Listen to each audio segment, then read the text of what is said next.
Hello and welcome to Title Live.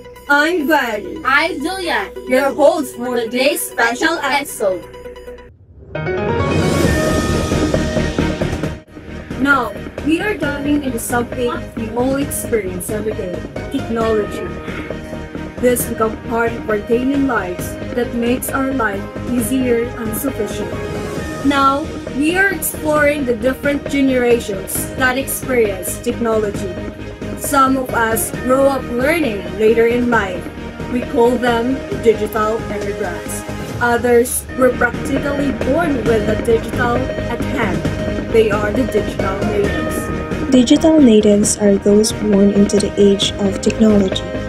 They grow up with smartphones, social media, and the internet, making them quick to adapt to new apps and gadgets.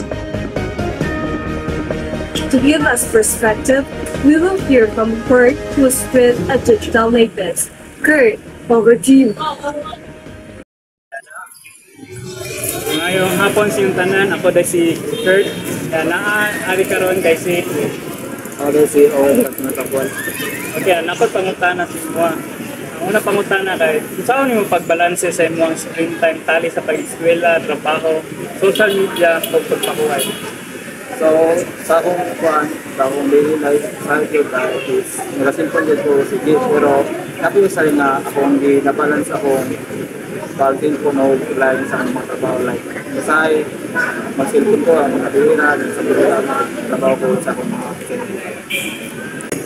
Ang sunod na pangutana, saan mo pagkahibalo kung ang online na sulod sama sa balita o viral na post kay tinuod or kasaligan? So, usa na is dapat ang usa ka account is dapat verified or dapat pilado din sa mga tao dito. So, may mga ubang post karon na para sa mga AI, so obvious na kayo nasa lantaon. Salamat. Okay.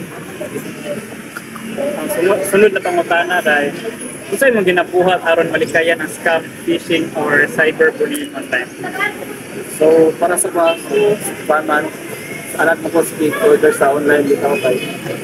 So, ang ginauna na ko ginayon mo is nalanta ako na ko ang shop kung nakuha sa ratings, katandang ilado ka sa pagkakuan shop. So, para iwas ka ang lataw ng mga reviews ay pagkakatawa. Okay, sa sunod na to na question kay, nakasulay na ba ka himong digital content sama sa video, vlogs, o podcast? So, as a photographer, nakasulay na ko yung mga yan. Actually, gawa akong page as a photographer. And akong kasunod is, hindi pa tayo kay ang ginabuhat ako ng hobby ng ana, tapos ako pong ipangwatahan.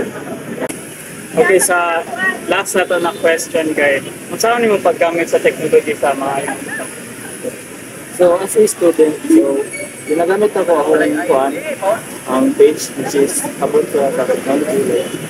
Ginagamit ako siya in a way na nakagin ko mga audience na pwede na ako sa pangatahan ng technology na pwede ako sa pangatahan and like pwede na ako sa para matustusan ako mga allowance sa eskwelahan at isipo sa ka-studente. Salamat kayo. So, moto ang mga perspectives sa digital native. Back to you, Gwen.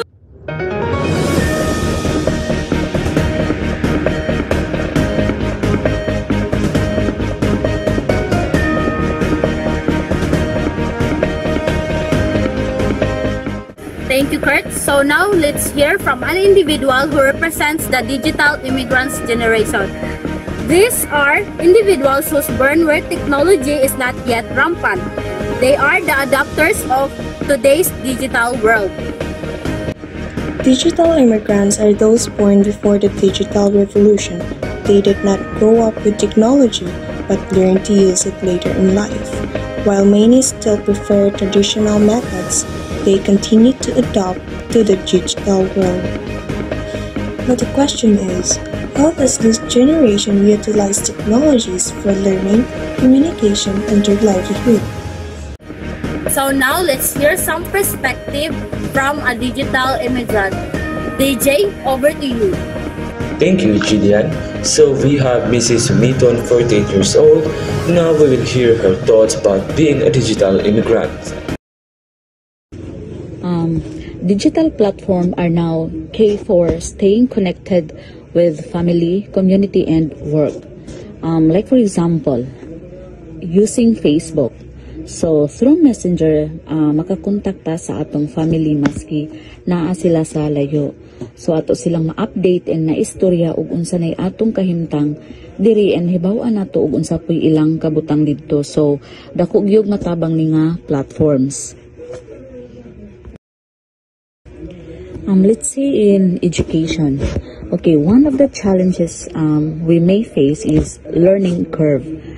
It takes time for us to understand on how to use new platforms effectively because dili tanan kahibaw og anad na mo gamit og computer. So to overcome this challenge, need nato ma-providean like for example clear training about sa new technology, and pwede po ta magpatudlo sa atong family member nga kabalo mo gamit og computer.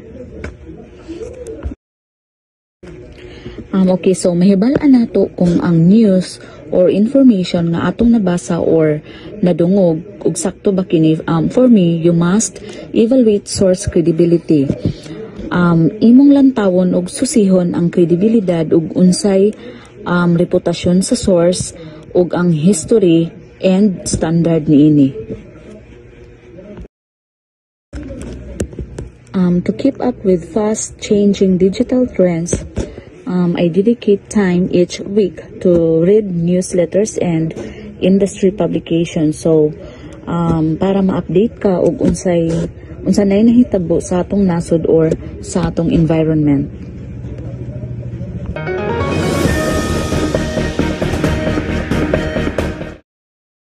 Leveraging technology in the 21st century is not just only for convenience, but also for growth, development, innovation, and inclusivity. For Filipinos, it is a chance to improve education, strengthen our economy, expand healthcare, and make our government services more efficient. At the same time, technology allows us to share our culture and creativity with the world. If used wisely and responsibly, technology can empower every Filipino and drive the nation toward a future of progress and equality. Here's the thing, whether you're a digital immigrant or native, we're all in a tech-driven journey together, and maybe learning from each other is the best way to keep up. That's all for today's Tech Talk Live. I'm Glenn. I'm Gillian. See you next time and stay connected.